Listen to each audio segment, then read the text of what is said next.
Bray Road is not a place people stumble upon by accident. It's a long, narrow stretch of road in southeastern Wisconsin, cutting through open farmland, dense tree lines, and pockets of woodland where the light seems to dim even on clear nights. During the day, it looks ordinary, peaceful, even.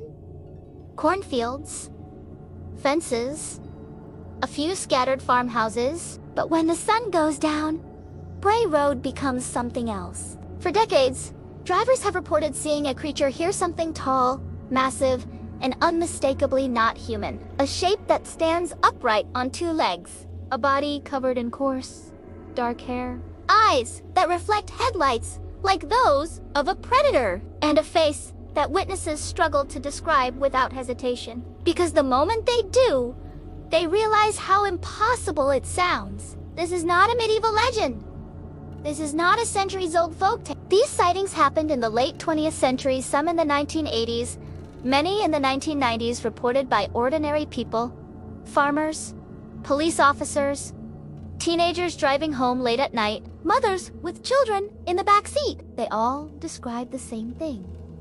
The Bray Road Werewolf. Tonight, you will hear their accounts. You will hear how the sightings began, how they escalated, and why even skeptics struggled to explain what so many people claim to have seen. And by the end of this story, the question will no longer be whether something is out there, but what. The first reports began quietly. In the early 1980s, residents near Bray Road started talking among themselves. Strange animals had been spotted along the roadside. Not wolves. Wisconsin locals knew wolves. These were different. Too tall, too broad, moving wrong. At first, the stories were dismissed as misidentified bears or exaggerated encounters with large dogs. Rural areas breed rumors, Ayasli. But then the reports continued, and the descriptions became disturbingly consistent. One of the earliest widely discussed encounters occurred in 1989. A woman driving along Bray Road late at night noticed something ahead of her car, crouched near the shoulder. At first, she thought it was a deer feeding near the road. She slowed down. As her headlights swept across it, the creature stood up, not rose onto its hind legs, like a startled animal, but stood fully upright, as if it had always been that way. She described it as over 6 feet tall, broad shoulders, long arms hanging down past its waist. Its body was covered in dark hair, thick and matted, and its head was not human. She froze. The creature turned toward her car, its eyes reflecting the headlights in a bright, unnatural shine. For several seconds, it simply stared. Then, with a movement she later described as wrong, it stepped back into the darkness on 2 legs. She drove home shaking and did not speak publicly about the encounter for years. But she was not alone. Throughout the early 1990s, reports multiplied. Drivers claimed to see a tall, wolf-like figure crossing Bray Road late at night. Some said it moved with a strange loping gait. Others described it standing in the road itself, forcing cars to slow down before vanishing into the fields. One man reported seeing the creature climbing over a fence with ease, its long arms gripping the wooden posts as it lifted itself effortlessly over. Another witness described watching it run alongside his car for several seconds, keeping pace, before suddenly veering off into the trees. These were not fleeting glimpses. These were close encounters, and the fear was real. In 1991, a woman driving home with her young son experienced one of the most chilling encounters associated with Bray Road.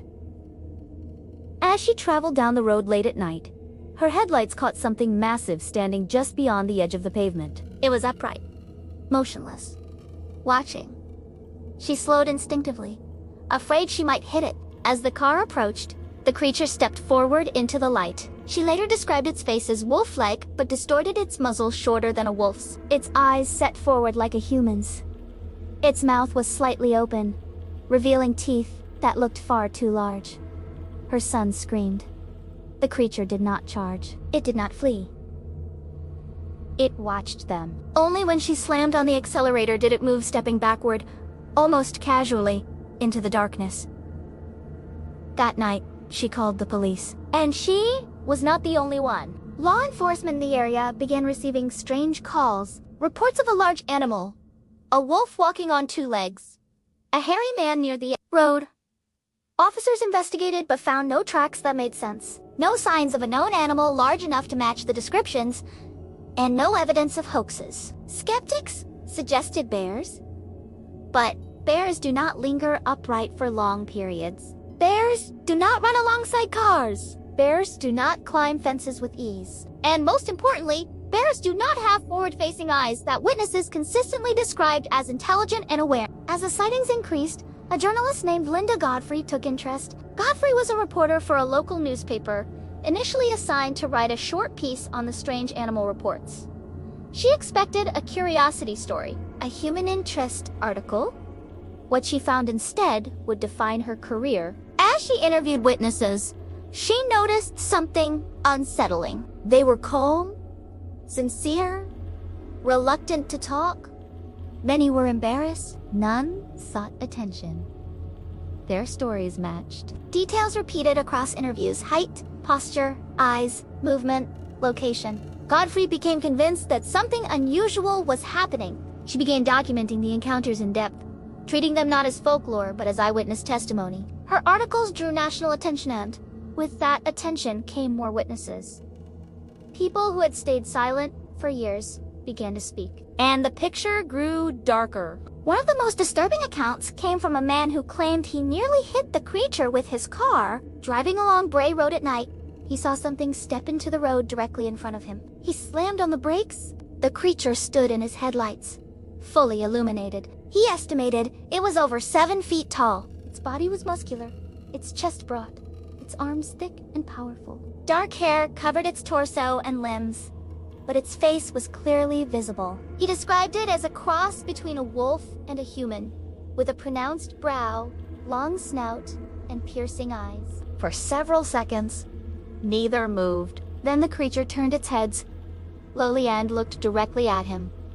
Not like an animal startled by light, like something assessing him. Then it stepped off the road and disappeared into the field. He sat in his car for several minutes before he could drive again. What makes the Bray Road Werewolf unique among cryptid cases is not just the number of sightings but the time frame. This was not the 1800s. This was not frontier America. This was the modern era. Commodus existed cars were everywhere, and yet the creature remained elusive. Some witnesses claimed to see it repeatedly, always in the same general area, always near Bray Road. It became territorial, predictable, almost resident. Theories began to emerge. Some suggested an undiscovered species, perhaps a surviving relic of prehistoric mammals. Others proposed a genetic mutation or escaped exotic animal. But none of these explanations accounted for one detail witnesses could not ignore: the intelligence. The creature did not behave like an animal. It watched. It waited. It chose when to be seen. And it never attacked.